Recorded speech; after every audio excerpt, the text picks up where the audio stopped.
नमस्कार दोस्तों, मैं हूं डॉक्टर परमजीत। आप देख रहे हैं डॉक्टर एजुकेशन। दोस्तों, बहुत ही कॉमनली आप लोगों को चोट लगती है खासकर अगर आप फिजिकल वर्कआउट, फिजिकल एक्टिविटी करते हैं, आप जिम जाते हैं या आप वॉक करने जाते हैं, या फॉर दैट मैटर अगर आप धरने पे हो तो भी रातों को, सुबह दोपहर शाम वहाँ पे निकल के कई बार आपको चोट लग जाती है। अजीबोगरीब रास्ते होते हैं, बिकॉज सामान रखा हुआ होता है। कई बार आपको जंगलों में जाना पड़ता है। It's a big world, huge world, and लोगों को चोट लगती रहती है। सीधी बात है, चोट लगी तो दर्द हुआ, चोट लगी दर्द हुआ और सूजन आई, तो उसमें क्या लगाओगे?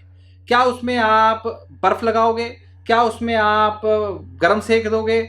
और कब दोगे बर्फ सेक और कब दोगे गर्म सेक? ये इंपॉर्टेंट सवाल आपके जहन में आता है। याद रखिए, हीटिंग पैड्स, आइस पैक्स, ये सब बहुत कॉमनली आपके घरों में होंगे। हीट ट्रीटमेंट कैसे काम करता है और आइस ट्रीटमेंट कैसे काम करता है, इसको दोनों को थोड़ा सा समझते हैं। उसके बाद हम आपको एक रूल ऑफ थंब देंगे कि कौन सी इंजरीज में आपको क्या यूज़ करना है और कौन सी इंजरी में क्या यूज़ करना है। ठीक है, हीट ट्रीटमेंट कैसे काम करता है? हीट थेरेपी आपकी, जब भी आप कहीं पे गर्म सप्लाई दोगे, गर्म पानी से नहाओगे, गरम गरम टॉवल रख दोगे या हीटिंग पैड रख दोगे, तो वहाँ पर वेसल्स, खून की नसें डायलेट हो जाएगी।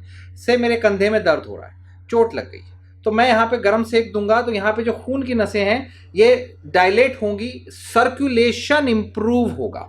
तो ब्लड सर्कुलेशन इंप्रूव होता है, ब्लड फ्लो बढ़ जाता है, और ये टेम्परेचर बढ़ने की वजह से होता है। और इस वजह से यहाँ पर इवन जो स्मूथ मसल्स या स्केलेटल मसल्स हैं वो रिलैक्स हो जाती हैं। एक हीट ट्रीटमेंट का जो ऑब्जेक्टिव होता है वो होता है increasing blood flow and relaxing the muscle, तो उसकी फ्लेक्सिबिलिटी बढ़ जाएगी। मसल स्टिफनेस में आप क्या यूज़ करेंगे? हीट। और मसल क्रैम्प्स में आप क्या यूज़ करेंगे? हीट।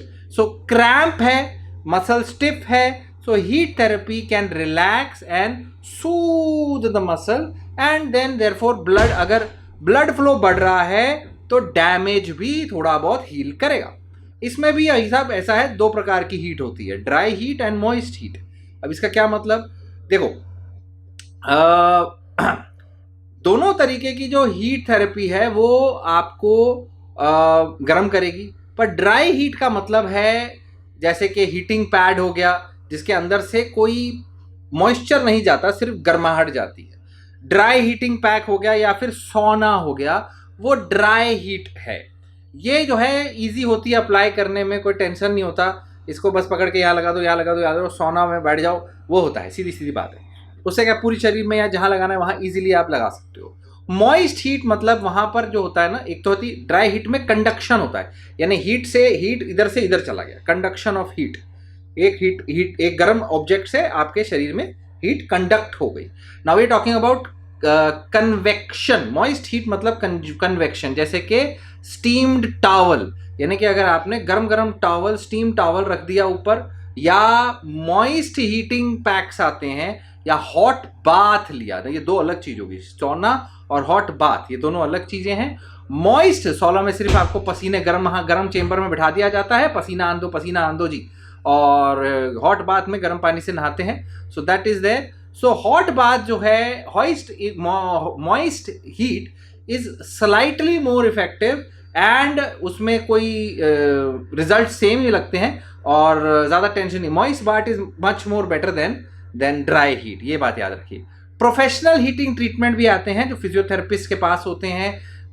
एक अल्ट्रासाउंड की मशीन होगी, सुनी देखिए आपने, हीट करती है जो शरीर को, वो प्रोफेशनल, वो अल्ट्रासाउंड से भी हीट होता है। It can also be use कि आपके टेंडन में इंजरी है तो टेंडन के जो वहाँ पे सूजन है, वहाँ पेन है, उसको रिलैक्स करने के लिए दैट अल्ट्रासाउंड मशीन, उससे एक एरिया पे अल्ट्रासाउंड फोकस करके वहाँ पर हीट किया जा सकता है कि पूरे एरिया को हीट कर रहे हैं तो वहाँ हीट कर रहे हैं।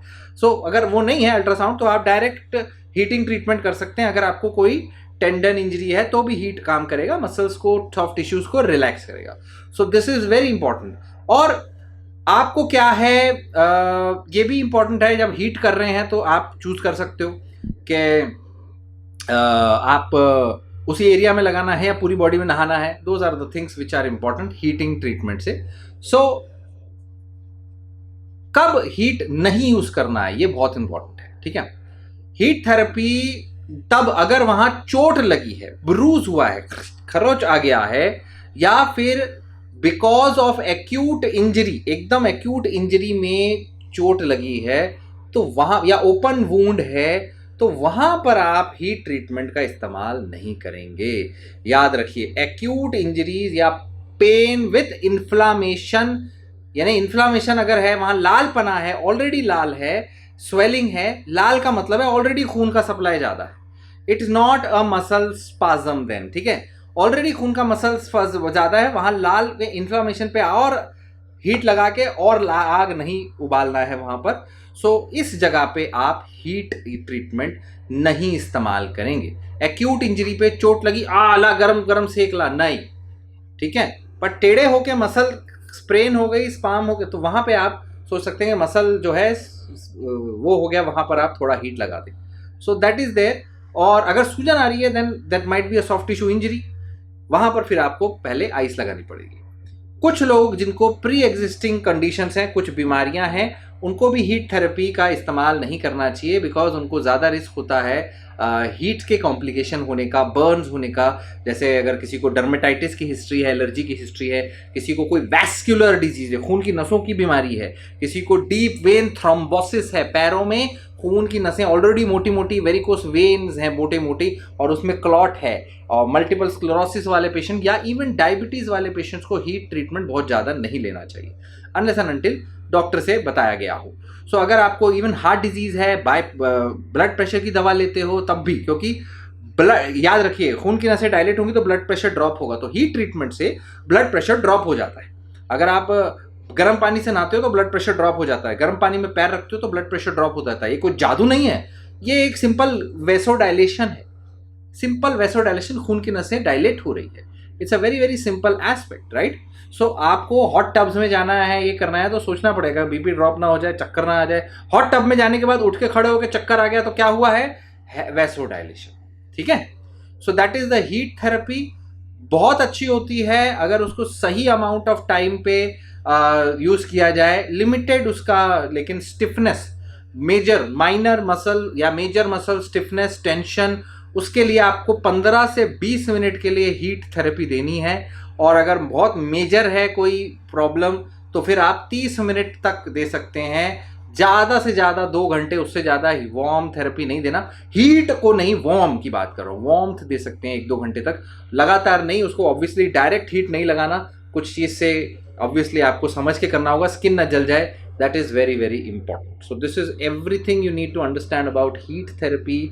सो सबसे इम्पॉर्टेंट जो आपको हम इसका वो लेके जाएंगे, रूल ऑफ थंब देंगे कि अगर कोई चोट एक्यूट लगी है, एक्यूट इंजरी है या एक्यूट पेन है, वहां पर एक्यूट मतलब एकदम अभी चोट लगी, अभी इंजरी लगी है और चोट के साथ दर्द हो रहा है और साथ ही वहां इन्फ्लामेशन है, लाल पना है और सूजन है, तो वहां पर आप हीट नहीं लगाएंगे। दैट इज ए, आपको हीट लगाना है मसल पेन या मसल स्टिफनेस पे। That is the idea today.